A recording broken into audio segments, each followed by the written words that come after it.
美国倾巢而出找上中国，但它醉翁之意不在酒。各位网友大家好，欢迎收看本期中诚 Talk。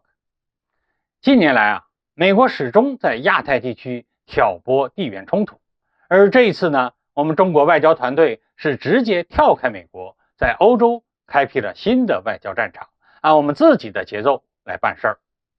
如今美国外交官员是倾巢而出，在奥地利和我国展开会晤了。从目前报道的情况来看，这次中美会晤时间跨度是2天，但48小时里，中美双方展开了2次高强度的长谈，内容上基本是美国目前的3个大的战略方向，也是我们中国未来必定要面对的3个战略方向，即台海局势、中美关系和乌克兰问题。用中国外交部的报道来看，双方坦诚、深入、实质性和建设性的展开了讨论。但从美国那边的公告来看，实际上美国是从方向向我们提出了3个条件。第一个条件是在台湾问题上，美国要求我们不改变台海问题现状，这个它算是贼喊捉贼。美国自己先搞了一系列的大动作，比如对台疯狂兜售武器，派大批军官驻台岛指导台军训练等等，然后和我们中国说停下，就现状这样，大家都不要动了，我们搞的那一系列大事就当没发生吧。这显然是欺人太甚，明显是我们不可能答应的。第二个，那就是关于乌克兰问题，美国认为中国向俄罗斯出售武器，提供了情报支援。这个话题已经扯了1年多了，我们中俄之间关系好不好，保持着正常的经贸往来，那是中俄之间的问题，还轮不到美国插手。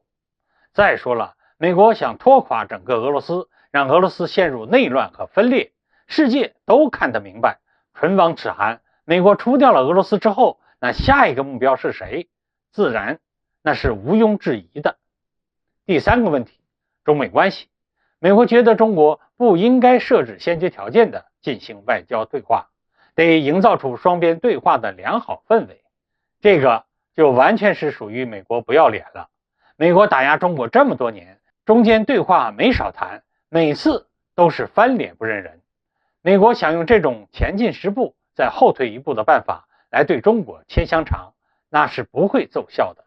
坦率地说不论是这一次还是以往的会谈，我们都不该再指望美国会良心发现了。美国不陷入真正的危机，美国是不会自己乖乖的认真坐到谈判桌上的。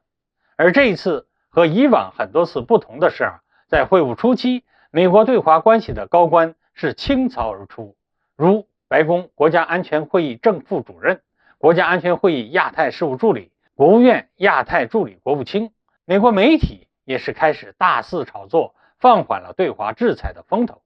我觉得这其实都是美国在故意引导舆论，制造出美国是诚意十足的烟幕弹。事实上，美国他这样做对我们中国威胁还是蛮大的，因为美国在企图利用舆论导向，向中国国内的一些精美人士发出信号弹，让他们去影响中国的舆论走向。精美人士们自诩为国为民，实则是要向美国让利和妥协，换回一息安寝。